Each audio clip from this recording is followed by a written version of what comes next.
అది బ్రహ్మాండమైన ప్రాజెక్టు. దేశంలోనే అసలు ప్రపంచంలోనే ఇంత పెద్ద ప్రాజెక్ట్ లేదని కదా ఒకటి. మరి అది ఇవాళ ఒక ఫెయిల్యూర్ ప్రాజెక్టుగా ఎందుకు అలా నిలబడిపోయింది?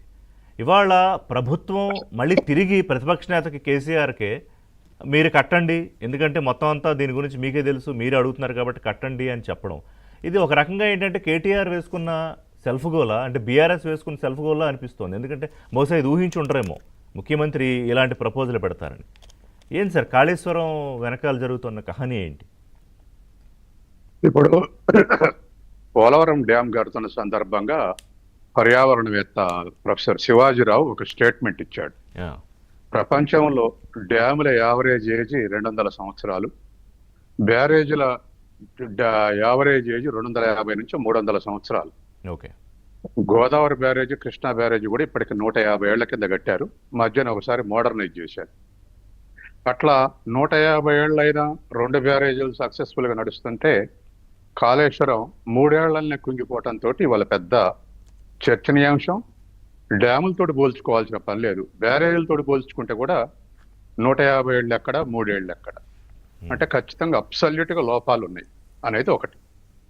రెండోది, ఇవాళ దాన్ని ఎన్డీఏ రిపోర్టే కాదు, కమిషన్ కూడా, ఘోష్ కమిషన్ కూడా 12 బుల్లెట్ పాయింట్స్ పెట్టి ఏమేమి లోపాలు జరిగినాయో, శిక్షలు తర్వాత మిగతా పక్క పెట్టండి పాలిటిక్స్, కానీ ఏమేమి లోపాలు జరిగినాయో 12 బుల్లెట్ పాయింట్స్ పెట్టి ఇవి లోపాలు జరిగినాయని చెప్పేసి తేల్చింది. అవును. ఆ తర్వాత ఎన్డీఏసీ రిపోర్టు అసలు నీళ్లే ఉంచొద్దని చెప్పేసి చెప్పింది. ముఖ్యమంత్రులైనా మంత్రులైనా ఈ విషయంలో ఎక్స్పర్ట్స్ ఒపీనియన్ ఫాలో కాకుండా చాలా తెలివితేటలు ఉన్నాయని చెప్పేసి రాజకీయ అభిప్రాయాలతోటి నడిపితే ఇటువంటి డ్యామేజ్ జరిగేటువంటి అవకాశం ఉంది, ఫర్దర్ గా డ్యామేజ్ జరిగే అవకాశం ఉంది, ఇప్పటికి జరిగినటువంటి డ్యామేజ్ అయ్యే అవకాశం ఉంది. తర్వాత మూడో అంశం ఏమిటంటే 1,00,000 కోట్ల ఆగమైనాయి, 1,00,000 కోట్ల ఆగమైనాయని అంటున్నారు. కానీ 1,00,000 కోట్లే కాదు, ఇవాళ 17 లక్షల ఎకరాల్లో వాళ్ళ మనకు నీటిపారుదల చూపెట్టింది. ప్రాణహిత అయితే 16 లక్షల ఎకరాలు, కాబట్టి ఇది 18 లక్షల ఎకరాలు, సుమారు 17-18 లక్షల ఎకరాలని చూపెట్టారు. ఈ 18 లక్షల ఎకరాలు ఇప్పుడు 4 ఏళ్ల సంధి పంట ఎంత వాల్యూ ఉంటుందో లెక్కేయండి. అచ్చం ఉరి వేసారు అనుకోండి, ఎకరం 25 బస్తాలు అయినాయి అనుకోండి, 17 లక్షల ఎకరాల్లో 4 కోట్ల 25 లక్షల బస్తాలు, సంవత్సరానికి 8 కోట్ల బస్తాలు, 4 ఏళ్ల 32 ఏళ్ల, దానికి ఎంట్రీ చేయండి, ఎన్ని వేల కోట్ల పంట నష్టమో చూడండి. ఒక్క ఈ 1,00,000 కోట్లే కాదు అది. రెండో వైపు నడచకున్నా ఇవాళ తర్వాత నెగటివ్ వెల్త్, అంటే నడవకపోయినా డబ్బులు కట్టాల్సి. ఇప్పుడు 3 ఏళ్లలో 33,000 కోట్లు కట్టారు. వాస్తవానికి అగ్రిమెంట్ కార్పొరేషన్ ఏర్పాటు చేసినప్పుడు అగ్రిమెంట్ ప్రకారం 2037 నాటికి ప్రిన్సిపల్ ఇంట్రెస్ట్ కలిపి కట్టేయాలి 37 నాటికి. కాబట్టి ఇది నడవకపోయినా పంట పండకపోయినా ఈ మొత్తాన్ని కట్టాల్సింది. ఇప్పటికి 33,000 కోట్లు కట్టారు. ఇక కరెంటు బిల్లు ఎంత వస్తుంది, అడగట్టం కరెక్టా లేదా, ఈ చర్చ ఎప్పుడో ప్రాథమిక స్థాయిలో అయిపోయింది. మనం ఈ చర్చలను చేశాం, అడగట్టం కరెక్టా కాదా, ఎన్ని లోపాలు ఉన్నాయి ఏమిటనేది. కానీ ఇవాళ ఇది దరిదాపు సంవత్సరానికి 11,000 కోట్లు, అంటే సుమారు రైతు భరోసాకు సమానం. ఈ పరిస్థితి వల్ల రాష్ట్ర ప్రభుత్వం ఎదుర్కొంటుంది. తర్వాత ఫైనల్ కార్పొరేషన్ కు గ్యారంటీ ఇచ్చినందుకు కార్పొరేషన్ సొంత వనరుల ద్వారా సంపాదించి కట్టాలి. ఇవాళ కాళేశ్వరం కార్పొరేషన్ కు సొంత ఆదాయం లేదు. కాబట్టి రాష్ట్ర బడ్జెట్ నుంచి సంవత్సరానికి 11,000 ప్రిన్సిపల్ అండ్ ఇంట్రెస్ట్ కట్టాల్సి వస్తుంది, 11,000 కోట్లు. ఇవాళ మూసేస్తే 11,000 కోట్లు, నడిస్తే 16,000 కోట్లు అనే పరిస్థితి వచ్చింది. అంటే కరెంటు బిల్లు కూడా కలిపితే నడిస్తే 16,000 కోట్లు కాదు, మూసేస్తే 11,000 కోట్లు కట్టాలనే పరిస్థితి వచ్చింది. అంటే వెనకకు పోయేటట్లేదు, ముందుకు పోయేటట్లేదు. ఇటువంటి పరిస్థితులు ఇవాళ ఇరుక్కపోయింది. అయినా తెలంగాణకు బ్యారేజీ తర్వాత లిఫ్ట్ ఇరిగేషన్ తప్ప ఇంకో ఆల్టర్నేటివ్ లేదు. కానీ ఇది ఏమైంది వల్ల అంటే బీఆర్ఎస్ ను ఓడించడంలో ఒక 1/2 కారణాల్లో కాళేశ్వరం పాత్ర పెద్దది.